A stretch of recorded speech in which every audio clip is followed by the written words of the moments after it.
দুই প্রতিবন্ধী মেয়ে আর 10 জনের পরিবারের একমাত্র উপার্জনক্ষম ব্যক্তি আব্দুল মতলব। বাধ্য হয়ে 70 বছর বয়সেও তাকে রিকশা চালাতে হতো।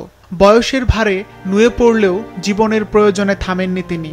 প্রতিদিনই রিকশা নিয়ে বের হতেন রোজগারের আশায়। দিন শেষে পরিবারের মুখে এক মুঠো ভাত তুলে দিতে পারাটাই ছিল তার জীবনের সবচেয়ে বড় তৃপ্তি ও সুখ। কিন্তু এই সুখও তার বেশি দিন রইল না। সোমবার রাত 8:30টায় সদর উপজেলার উত্তর দিঘলদি ইউনিয়নের রেবা রহমান কলেজ সংলগ্ন সড়কে দুর্বৃত্তরা ছুরিকাঘাত করে তাকে নির্মমভাবে হত্যা করে। আমার বাবা অটো চালায়।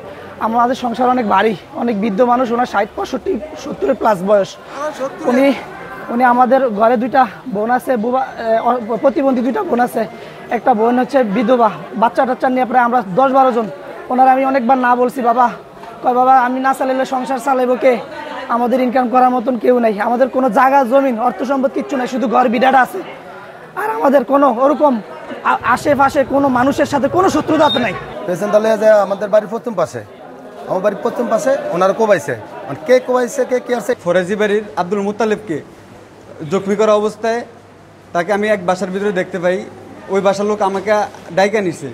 যখন তাকে রক্তাক্ত অবস্থা দেখলাম, তাকে আমি যখন হাসপাতালে আনি, হাসপাতালে আনার পর ডাক্তার তাকে মৃত ঘোষণা করে। নিহতের স্বজনরা জানান, সোমবার বৈরী আবহাওয়ার মধ্যে রাত 8টায় ঘুইঙ্গার হাট থেকে যাত্রী নিয়ে গজারিয়া বাজারের দিকে যাচ্ছিলেন তিনি। রেবা রহমান কলেজের পাশের রাস্তা দিয়ে কিছু দূর গেলে হামলার শিকার হন। হামলাকারীরা ধারালো অস্ত্র দিয়ে আঘাত করে, এতে তার মৃত্যু হয়। স্বজনদের দাবি, অটোরিকশা ছিনিয়ে নেওয়ার জন্য তাকে হত্যা করা হতে পারে।